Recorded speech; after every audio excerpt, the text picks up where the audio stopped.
Hello. देखिए, आज my radio journey में जैसे मैंने प्रॉमिस किया था कि मैं आपको बिग लॉन्च बताऊंगी जो अमिताभ बच्चन जी के साथ में हुआ था। तो म्यूज़िक की स्टोरी सुनाई थी ना, कितनी इंटरेस्टिंग थी।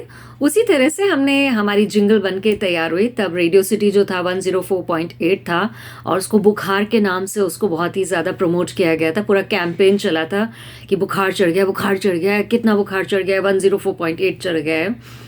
हमारी फ्रीक्वेंसी थी, अब तो 91.1 हो गई है। लेकिन आपको मैं मज़ेदार बात बताऊं, हमने बहुत छोटी छोटी चीज़ें भी बनाई। जैसे जिंगल तो काफ़ी बहुत ही रिनाउंड सिंगर्स से बन के आई, और बम्पर्स बनाए हमने, छोटे छोटे प्रोमोज बनाए हमने शो को प्रमोट करने के लिए, अपने सारे शोज़ को प्रोमोज बनाए। और साथ ही में अमिताभ बच्चन जिनके इंटरव्यू के साथ वो लॉन्च होने वाला था हमारा स्टेशन, रेडियो स्टेशन, हमने उनके लिए भी काफ़ी प्रमोशंस बनाए।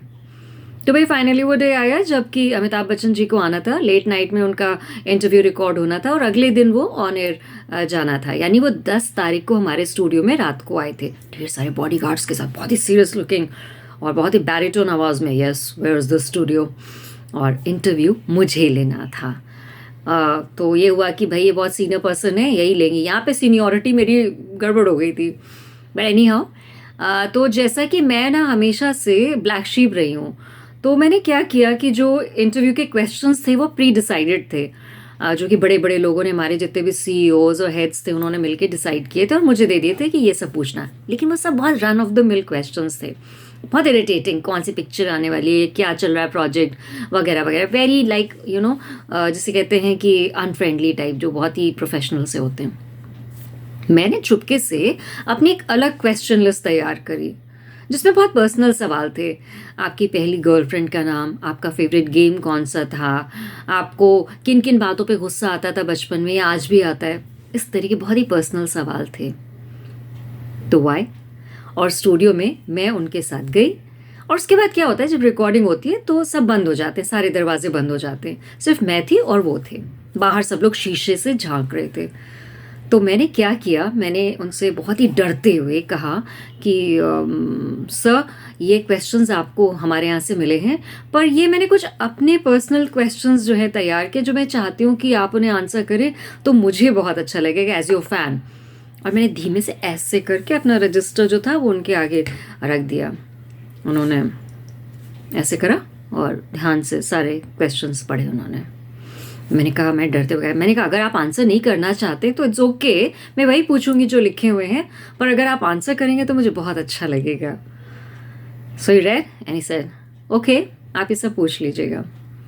आई was like surprised, I never thought कि he will say yes to that. और फिर मैंने उनसे बहुत प्यारे प्यारे सवाल करे कि बचपन में आपने गुल्ली डंडा खेला था क्या, और पतंग उड़ाते वक्त कितनी बार आपकी पतंग कटती थी, आप कितने अच्छे थे पतंग उड़ाने में, एंड उनकी गर्लफ्रेंड्स के बारे में भी। और धीमे से मैंने रेखा जी के बारे में भी जो है डाल दिया था। So he looked at me hard and said, सब कुछ तो आपने कह दिया, मेरे कहने के लिए तो कुछ छोड़ा ही नहीं आपने। And he ended the interview on कभी कभी मेरे दिल में ख्याल आता है, कि पूरी वो नज्म सुना करके। And that went out so beautifully. But you know what, बाहर केओस हो रहा था, मेरे सारे बॉसेस जो थे वो मुझे गोली से शूट करने को तैयार थे कि इसने क्या पूछ लिया, सब क्या पूछ रही है ये। तो जब इंटरव्यू ख़त्म हुआ, मैं बाहर आई तो सब मुझ पे सवार हो गए कि what was wrong with you. So I said sorry, लेकिन मैंने उनसे पूछ लिया था, उन्होंने कहा ओके आप ये सब पूछ सकती हैं।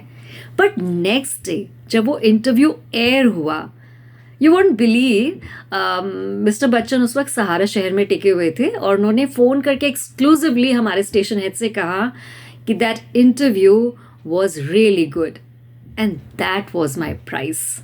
ये मेरे लॉन्च की कहानी है। अगली बार मैं आपको अपने झगड़ों की बात सुनाऊंगी कि जब हम लोग ब्रेनस्टॉर्मिंग कर रहे थे तो हमारी सेल्स टीम और हमारे स्टेशन हेड ने मेरे भेजे में बुद्धि कैसे डाली, वो नेक्स्ट टाइम।